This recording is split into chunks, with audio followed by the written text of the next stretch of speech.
Okay, let's talk about chain waxing, zero friction cycling. Not a fan.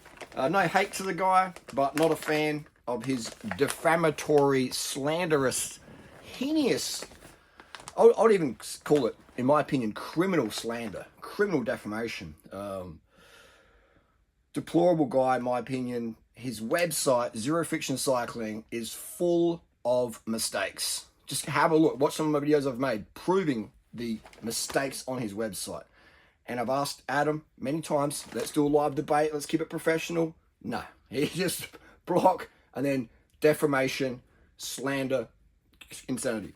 So I don't support Zero Friction Cycling. I mean, the name alone, in my opinion, is clickbait. There's no such thing as zero friction cycling. It's like calling yourself zero body fat weight loss. Imagine that if you're a personal trainer and you walk around the gym, zero body fat weight loss. It's like, it's clickbait for noobs. If you have Adam on your channel or whatever, you just, in my opinion, you're just supporting this overpriced bullshit that is flooding cycling like a virus, all right? It's like a parasite, this extreme markup on stuff, okay? So I'm a huge fan of chain waxing. I was using wax stuff way before Adam ever. I got Adam into road cycling, got Adam into Strava and power meters. And I don't hate the guy, I just feel really sorry for him.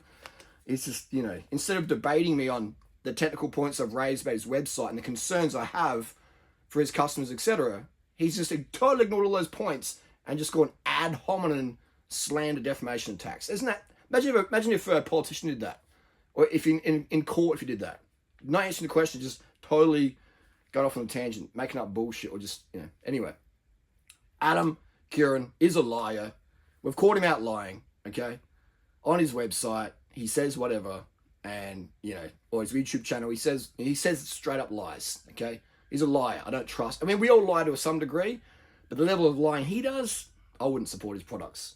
And if you do support his products, that's your personal choice. I wouldn't. Now, we're talking paraffin wax. The stuff that Adam sells, okay, is paraffin food grade wax with a wanky label and a bit of extra wank factor magic dust for the dentists, okay?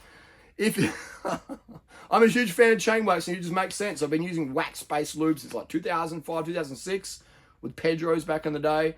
And then I got into Squirt about over 10 years ago, okay? So I'm a huge fan of Squirt Lube. I think this is the best overall lube if you don't want to deal with the faff of chain waxing, the cooking, and the removing your chain. How many cyclists remove their chain? Not many do, you know? If you're worried about the chain links and all that stuff, then just stick with Squirt, okay? Squirt gives you, within a 1 watt, based on the friction facts, the website that Adam quotes, basically copied or inspired by, in my opinion, Squirt Lube, all right? This is rated as the #1 lube out there, and it's just, I've ran chains to almost 15,000 Ks with Squirt Lube, okay? So, yeah.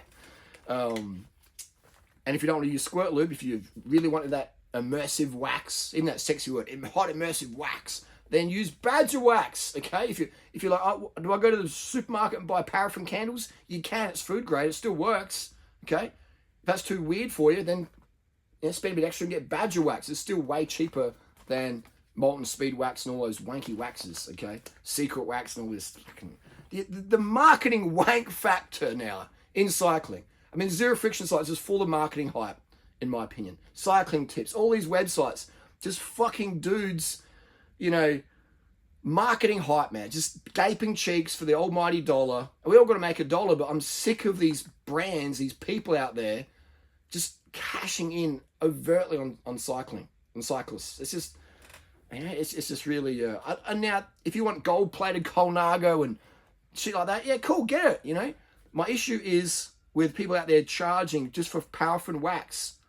You know, for basic stuff. You know, like $150 for bike. It's like, come on, man. We're taking the piss. Anyway, this is Badger Wax. It's PTFE, 1.6 micron. It's a Teflon powder. You can use a 10-to-1 ratio, or 1-to-1, you know, a 20-to-1 ratio, whatever you're into. You know, you can put 5 grams in 500 grams. Whatever, you do the experience that works for you. Some people don't even use the PDF. Just use this. Okay.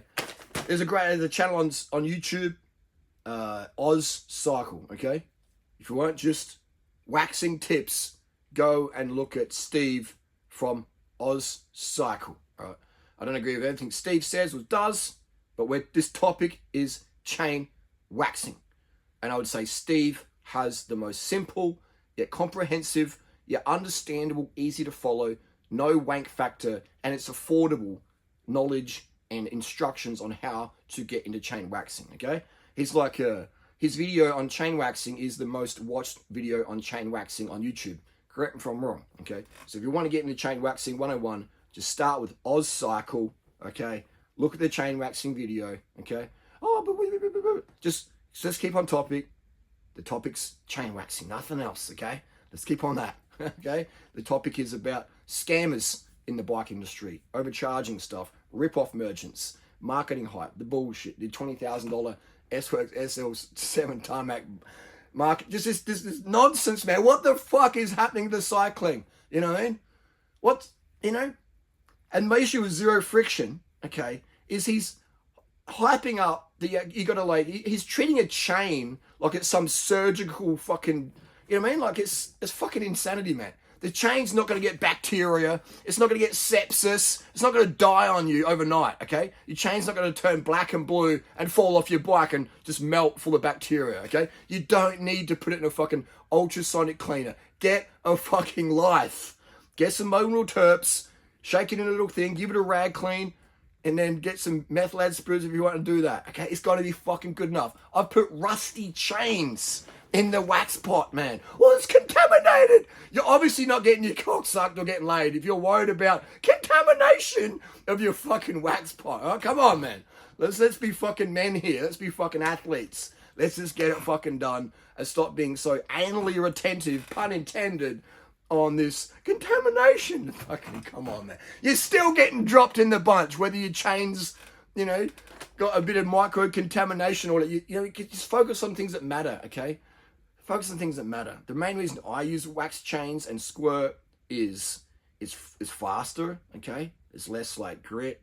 Things last longer. It's cleaner. It's just easier to live with overall, especially squirt, okay? Put it on there, last minute, wake up at 5 a.m., 5:10 bunch, Squirt Lube, forgot to do it last night, go, ready to go, okay? Chuck it in the back jersey, do it on the, you know, as you're flying along. It's freaking easy. And you can watch Oz Cycle and how to make your own liquid wax and then use that if you want to be 100% wax based, okay? So like wax based. But it's just crazy, man. Anyway, that's the deal. I love getting people into cycling and making cycling life simple. These guys like Zero Friction and Cycling Tips, and they just, in GCN sort of half and half. Their tech stuff can be really good and helpful, but then this whole road, just gaping cheeks for Canyon, Specialized, the brands will be, etc. And making cycling overly complicated. Cycling's like it's such a steep learning curve. Like, how do you get into cycling today? You know, think about it. You get on YouTube and you think, oh, I've got to like take my chain off and fucking buy an ultrasonic cleaner. Imagine what your wife or your husband or your housemates are thinking. He takes the chain off and has an ultrasonic cleaner. That's cycling. That's way too complicated. It just makes it too hard and too wanky and too fappy. All right, and it's literally killing off cycling. All right, how many noobs are doing this stuff? They just like, oh.